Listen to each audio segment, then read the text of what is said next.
This speech is part of a broader effort to bring to life great historical speeches by Liberty's canon. If you enjoy the recording, please like and subscribe for more content. On July 28, 1942, Joseph Stalin issued a proclamation to the Soviet people outlining the dire circumstances they faced as Nazi tanks rolled over the Don and poured south. In this document, Stalin coined what would become the rallying cry of the USSR as they turned the tide and liberated their country. Not one step back. The enemy throws new forces to the front without regard to heavy losses and penetrates deep into the Soviet Union, seizing new regions, destroying our cities and villages, and violating, plundering and killing the Soviet population. Combat goes on in region Voronezh, near Don, in the south, and at the gates of the northern Caucasus.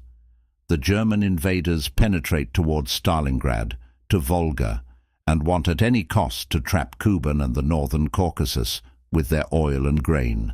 The enemy already has captured Voroshilovgrad, Starobelsk, Rososh, Kupiansk, Valuyki, Novocherkassk, Rostov-on-Don, half Voronezh. Part of the troops of the southern front, following the panic-mongers, have left Rostov and Novocherkassk without severe resistance and without orders from Moscow, covering their banners with shame.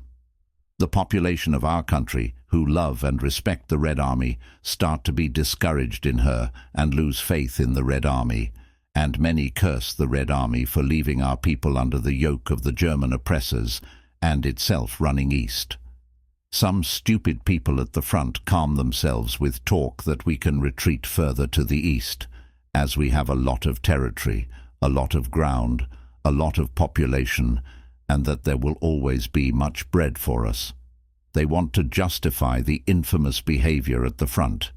But such talk is a falsehood, helpful only to our enemies. Each commander, Red Army soldier, and political commissar should understand that our means are not limitless. The territory of the Soviet state is not a desert, but people, workers, peasants, intelligentsia, our fathers, mothers, wives, brothers, children. The territory of the USSR, which the enemy has captured and aims to capture, is bread and other products for the army, metal and fuel for industry, factories, plants supplying the army with arms and ammunition, railways. After the loss of Ukraine, Belarus, Baltic republics, Donetsk and other areas, we have much less territory, much fewer people, bread, metal, plants and factories. We have lost more than 70 million people, more than 800 million pounds of bread annually, and more than 10 million tons of metal annually. Now we do not have predominance over the Germans in human reserves, in reserves of bread. To retreat further means to waste ourselves and to waste at the same time our motherland. Therefore it is necessary to eliminate talk that we have the capability endlessly to retreat, that we have a lot of territory, that our country is great and rich, that there is a large population, and that bread always will be abundant. Such talk is false and parasitic. It weakens us and benefits the enemy.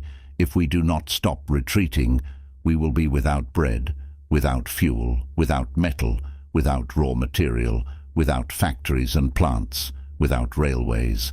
This leads to the conclusion, it is time to finish retreating, not one step back.